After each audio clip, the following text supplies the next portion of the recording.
Tani po më thonë nga regjia që në lidhje kemi Lolën. Lola është mjeke popullore. Lola, përshëndetje. Përshëndetje. Të falenderoj që pranove të jesh pjesë e emisionit Vibe. Gjithashtu faleminderit juve.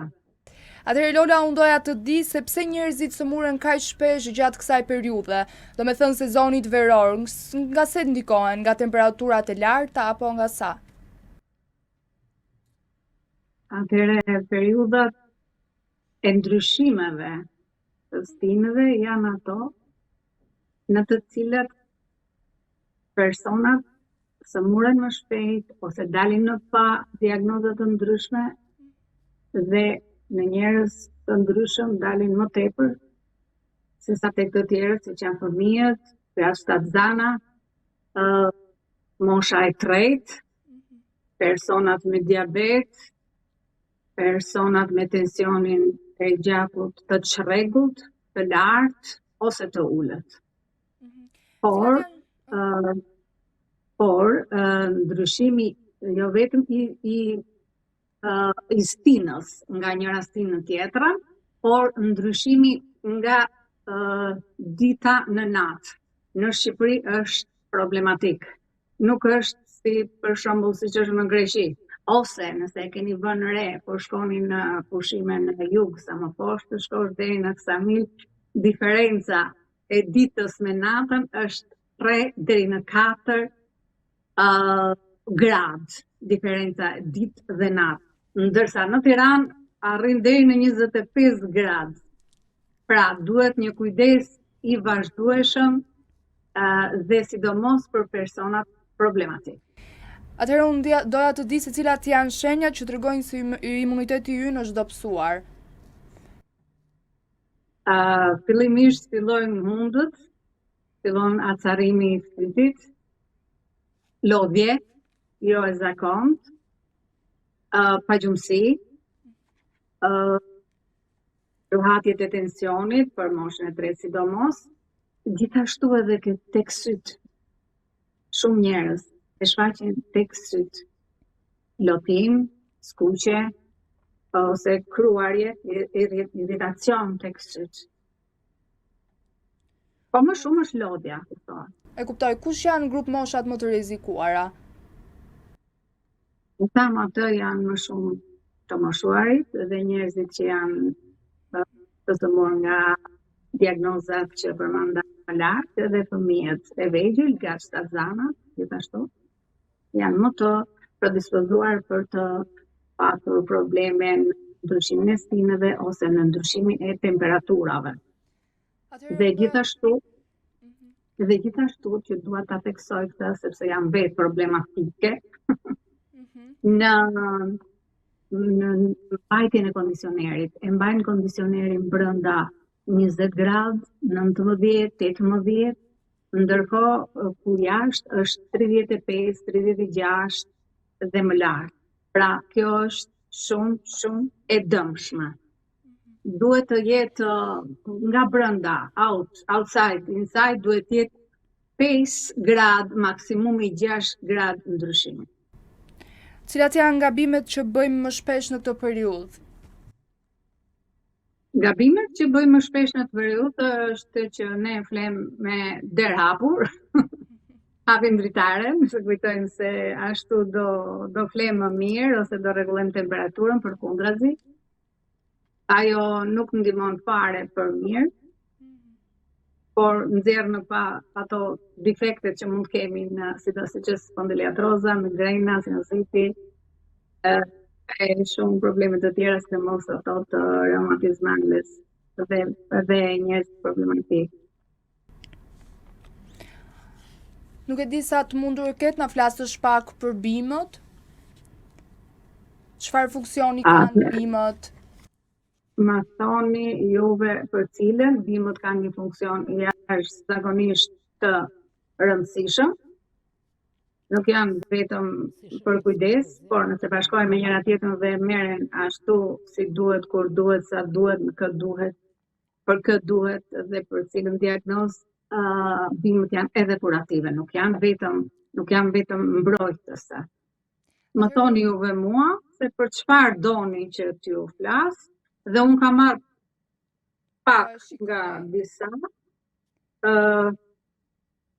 për t'i treguar këtë doni, më thoni, dhe unë mendoj që do t'ju përgjigjem. Po, në fakt unë në studio kam Elenën, e cila kishte një pyetje për ty që do ta bëj vetë tani. Lena, mund t'ja bësh pyetjen. Përshëndetje. Doja të pyesja si mjekohet kjo sëmundja e zjarit me mjekësi alternative. Herpes zoster. Po. Herpes zoster ka 2 lloj antibiotikësh që duhet merren patjetër. Dhe mirë bëhet që e prekët këtë temë sepse kjo është një temë që anashkalohet, por që në verë kjo shfaqet të mos korri gusht. Ajo është një virus I cili qëndron në shtyllën tonë kryesore dhe në momentin që bie imuniteti, ky virus fillon zhvillohet dhe përhapet dhe më rëndësishme përhapet në ato pika të trupit ku ne kemi probleme. Për shembull, mu shfaq aty tek veshka ku unë kisha një gur në veshk. Pikërisht mbi gur mua më doli një njollë sa moza e gishtit, një njollë sikur I kishe vënë trupit një thëngjill zjarri. A dini çdo thot një thëngjill? Druri. Po, sikur I kishe vënë një thëngjill aty sipër. Dhe ishte hera e parë që më kishte dhënë dhe nuk dija kaq shumë sa s'di tani. Dhe më dishte aq shumë sa që nuk flija dot, nuk bëja dot asnjë gjë, ndërkohë filloi temperatura dhe më ngrit shumë fare. Mbajti temperatura deri në 39-40. Vajta në urgjencë, nuk më gjetën, se çfarë kisha. Më bën eko, më thanë je me temperaturë sepse ke gur në veshk. Ika në shtëpi, mora vetëm ilaçe për të ulur temperaturën. U gdhin ata, erdha përsëri në mas 24 orësh, erdha përsëri në urgjencë dhe I thash të lutem, nuk dua të më kontrollojnë personat që më kontrolluan dje. Sot dua një mjek të tjetër. Pra, dikë që shikoj diçka më shumë. Dhe në eko më pa një person, që s'dua ta them emrin se duket si reklam, më pa një person që është më I vjetri aty, dhe më pa veshkën tha, ti nuk ke më gur në veshk. Jo I thashun guri është aty, dhe guri është 9 milimetra, dhe nuk ka se si të mos jetë guri, se mua s'na ka dal guri, ama unë kisha efe, temperaturë, dhe shumë dhimbje, dhe nuk e kuptoja që gurin e kishte shkrirë pikërisht zjarri I natës. Herpes zoster më kishte shkrirë gurin që ishte çakull, gur, zalli, I themi. Aq I fortë ishte, sa që e kishte shkatëruar gurin dhe unë nuk kisha më gur. Nga njëra anë u lumturova. Dhe nga ana tjetër gjithashtu, domethënë mbeta shumë e kënaqur nga personi që më bëri ekon, sepse më tha, ti ke herpes zoster, ke zjarrin e natës, më tha shqip, domethënë popullorçe, zjarrin e natës. Dhe nga urgjenca kalova tek infektivi, bëra vizitën, por nuk e lash plagën që të më rritej. Pra, ajo mbeti vetëm aq. Se mbeti vetëm aq? Dalim tek bimët tani. Sepse bëra disa bimë me antioksidant të fuqishëm, dhe nuk e lash që të ngrihet temperatura, nuk e lash që të shpërndahej viroza, dhe nuk më mbush trupi me gjurma të zjarrit. Cila ishte bima që ti përdore për të shëruar këtë lloj sëmundja? Pra shumë, përdora Artemisia, përdora Boronica, të dyja llojet, edhe të zezën edhe të kuqen, dhe përdora shumë mjalt. Zakonisht përdor 1 deri 2 lugë mjalt në ditë, kurse në ato ditë përdora rreth 1 kilogram në javë, ose më tepër se 1 kilogram. Dhe I bëja në formë shurupi me bim mjaltin. Dhe mjeku që më dha kurën, më tha mua që ti nuk do lëvizësh dhe nuk do e lash trupi 1 muaj. 1 muaj I thashun, jo, ta do lahesh me nap ose me peshqir dhe nuk do ta prekësh fare plagën që ke në aty. mbi veshkën. Mora antibiotikët. Për 3 ditë jam nisur në jug, kam vajtur në Ksamil me ilaçet me vete. Nuk jam futur në det, sepse kisha të paguar. Jo jashtetit ka qenë në Ksamil. Dhe mbas 1 jave jam larë në det. Ka marrë 5 litra në ditë bim medicinale. 5 litra në ditë. Plaga jo vetëm që nuk mu zhvillua, por çfarë i bëra asaj plagës të zjarrit të natës? I bëra sot buke me uthull të fortë, molle të bërë vetë. Me uthull të bërë vetë. Si e bën vetë? 5 kg mollë, ja sa uthull më kam nxjerrë. Po, si e përgatit? Si e përgatita, merr një tas edhe e përgatit me uth, vetëm me uthull dhe bëhet në formë paste, në formë si pastë dhëmbësh dhe e vendosa aty. Dhe ajo nuk ka rënë deri kur ra lëkura, u kurua plotësisht. Po utesha ndet dhe dilja dhe uji nuk e u bë si çimento ajo pjesa. Dhe nuk mu përhap fare. Dhe mbas 1 jave që mora mjekimin, kam shkuar, kam bërë plazh, mas 2 ditësh që shkova në plazh. Kështu që e kam luftuar vetëm me bim medicinal. Kam përdorur të gjitha bimët që kanë antioksidantët më të fuqishëm. Dhe nuk u trëmba fare, kur mjeku më tha do rrish 1 muaj në shtëpi pa dal fare dhe gjithashtu trupin do ta lash me peshqir, është mirë se ashtu do bëj. Domethënë ju binda, por në fakt nuk e binda asfakt. Ti besove vetën tënde dhe bimët që bëjnë mrekulli, recetat e tua. Unë besoj vetëm tek ato që unë i di. Domethënë, po nuk i dite vlerat, nuk e se si ti besosh. Dhe 99% njerëzve nuk i din vlerat, prandaj dhe nuk besojnë. Kjo është normale. Kurse unë dija vlerat e bronicave, duke u bashkuar bashkë të dyja, të artemisias, të trumzës, uva ursit, të lules së shtogut që rrit imunitetin, sepse imuniteti më kishte rënë mua që më mundi edhe viroza e mbetur prej që nga lindja. Ne që jemi tek besimi, cila është ajo bim që është e nënvlerësuar, por që bën mrekulli në shëndetin ton? Bima në Shqipëri që është e nënvlerësuar ose nënvlerësohet qëllimisht, nuk e di sepse, është Artemisia annua.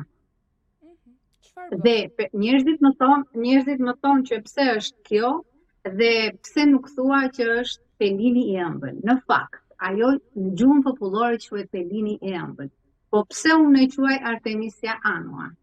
Sepse kjo bim, Artemisia, përmban artemisinën, e cila është një substancë prej të cilës përgatiten ilaçet kundër kancerit.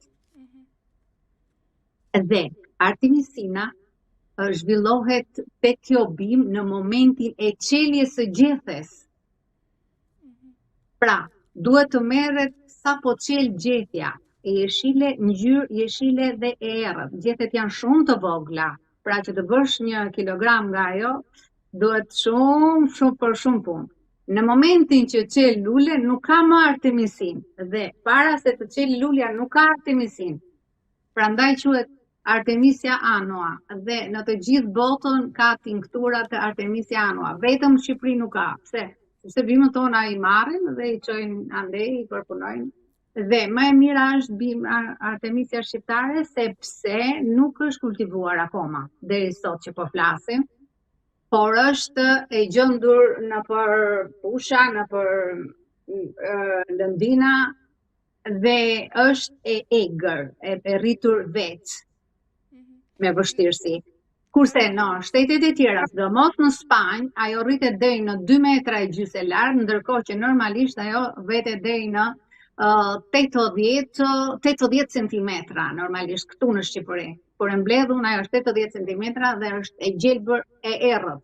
Ndërsa ajo e kultivuara rritet deri në 2,5 metra, por nuk ka kurrë vlerat e Artemisës shqiptare. Lola, mund të na tregosh një recetë?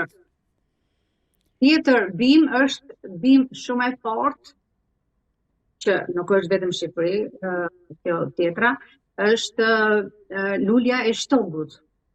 Ka shumë, por lulja e shtogut duhet përmendur sepse thuhet që vjen e dyta mbas mjaltit Manuka bashkë me Artemisjen. Artemisia dhe lulja e shtogut vinë për rritjen e imunitetit, vinë menjëherë mbas mjaltit Manuka. Mjalti Manuka quhet doktor Manuka tashmë dhe është shumë i pakët, vjen nga Zelanda e Re, nga një bim që quhet Manuka dhe është shumë i pakët. Nëse thuhet që ka mjalt Manuka në Shqipëri, në Kosovë, kudo, jo, nuk ka. Mjalt Manuka është në këtë paketim. Ben ky mjalti Manuka, të lutem? Dhe në maksimum është kjo paketim. Ky është mjalt Manuka. Çfarë shërben? Për rritjen e imunitetit në përgjithësi sepse ka flavonoide dhe ka vajra esencial të cilat vinë nga bima, lulet sidomos të bimës, prej të cilët merret nektari nga bletët atje. Do na tregosh se si mund të bëjmë një recetë për rritje imuniteti në momentin që nuk e kemi këtë mjaltin? Çfarë mund të përdorim tjetër? Po, mund t'ju tregoj. Kam këtu lule e shtogut. Duhet ditur se si duhet mbledhur lulja e shtogut si fillim, që të dali ilaç, se mund të marrësh për çaj dhe për çaj kjo duhet marrë me kujdes, jo të gjithë din ta vjelin lulen e shtogut, sepse momenti i marrjes së lules së shtogut është maksimumi 1 javë, 5 ditë deri në 7 ditë, sepse në momentin që është e pa hapur lulja, ka një substancë e cila është e helmuese dhe është e dëmshme për shëndetin, është toksike, domethënë.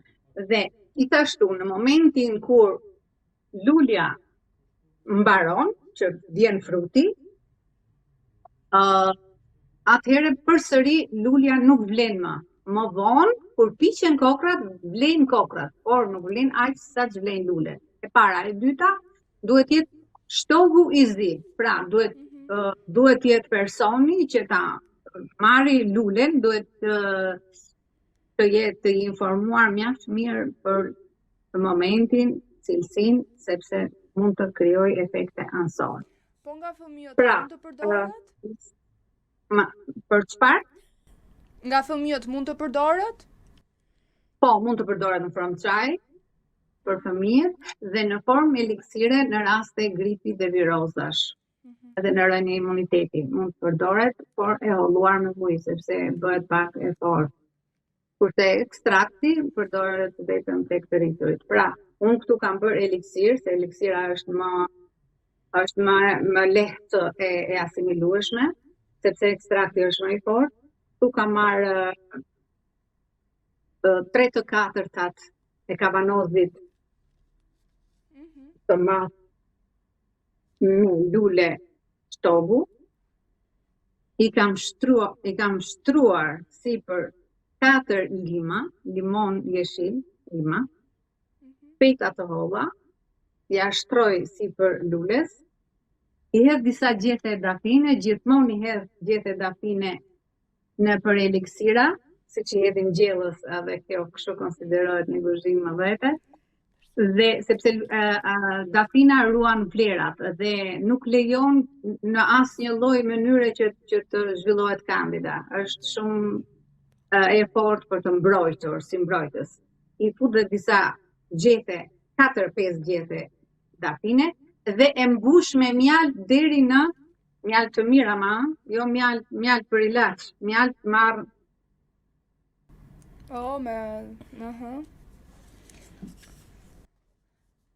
I shtrydh mjalt dhe e mbush plot me mjalt. Dhe kjo do rrit 40 ditë. 40 ditë, pastaj e filtrohet.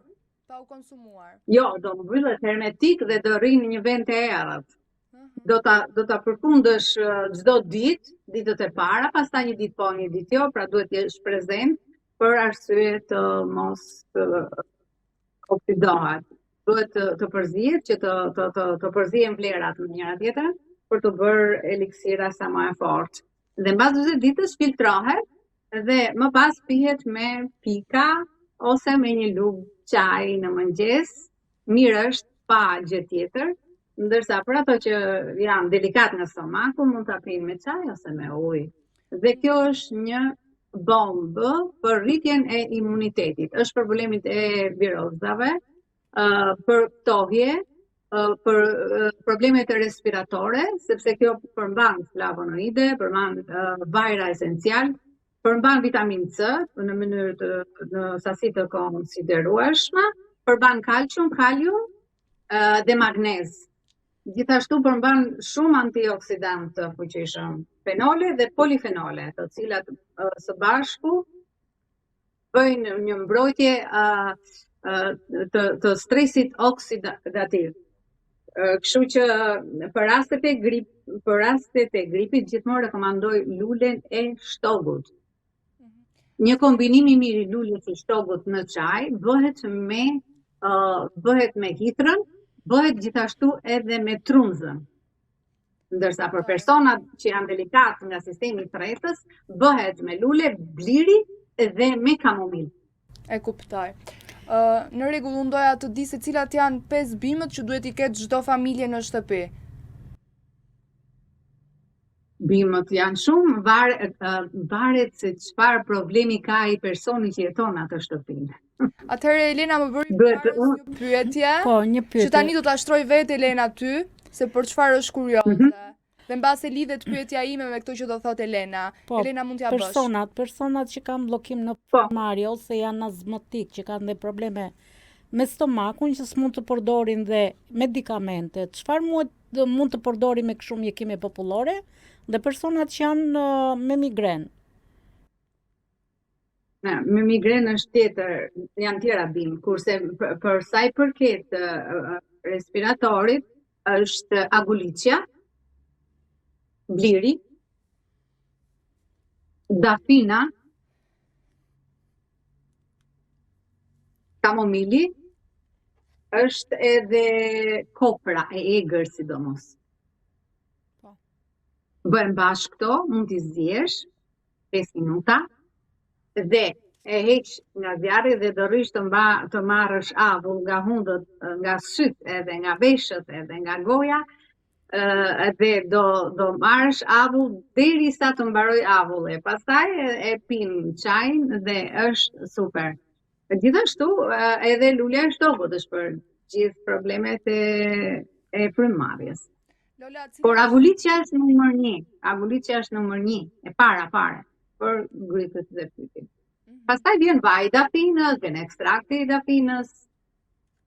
Dafina është gjithashtu edhe karafili, kudo në çaj unë pus 3-4 karafila. Edhe kanela, por kanela jo pluhur në çaj, sepse në momentin që fyti është i acaruar, kanela acaron edhe më tepër. Kanela dhe arrat dhe frutët e tata acarojnë në momente të një acarimi të grykëve, ose të bronkeve, ose të faringut, laringut. Nuk duhet përdorur kanela kur janë të acaruara. Ndërsa në raste të tjera po. Dhe për mbytjet kësaj bisede dhe informacioneve mjaft të vlefshme që na dhe, unë doja të di se cila është receta më e kërkuar nga njerëzit dhe nga cili problem shëndetësor vuajnë më shumë. Mëlçia vuajnë më shumë dhe gjem gomari kam shumë kërkesa për gjembin e gomarit dhe për artemisian që pason gjakun, tinkturën që se ka një tjetër dhe bëjmë bashkë me një Gjerman, ai më ka bërë formulën, ai di domethënë se është kemist dhe ajo nuk ka smundje që se kuron, por duhet të dish që ta kombinosh, ta bësh edhe duke filluar siç thash që nga vjelja e gjethes artemisis. Ajo është një pastruse totale e gjakut. Pastaj vjen hitra, edhe të gjitha këto lule blirit janë edhe këto antioksidant të fuqishëm. Pastaj vjen rozmarina. Rozmarina është doktori im, Arqilea i pare thoshte që rozmarina është mbreti, mbretëresha mbreti është tjetra dhe mbretëresha është rozmarina. Tu është ndryshe. Pra e bëj edhe vaj, e bëj edhe ekstrakt, e bëj edhe eliksir, është edhe për veshkat, është edhe për frymëmarrjen, është edhe për rritjen e imunitetit, por mbi të gjitha është për të gjitha problemet që kemi në tru, rozmarina. Rozmarina dhe ginkgo biloba, që unë kam mbjell apo safat për të bërë ilaçin për trurin, dhe bashkoj me rozmarinën ose edhe veç, por duke e bërë ekstrakte dhe eliksira, sepse në formë çaj nuk është aq e fuqishme për të kuruar. Ndërsa për mirëmbajtje dhe për një kujdes, po, bëjnë çajra, të gjitha llojet e çajra. Lola, unë të falenderoj shumë që ishe pjesë e emisionit Vibe dhe faleminderit për këshillat e vlefshme që na dha. Ju lutem, faleminderit juve.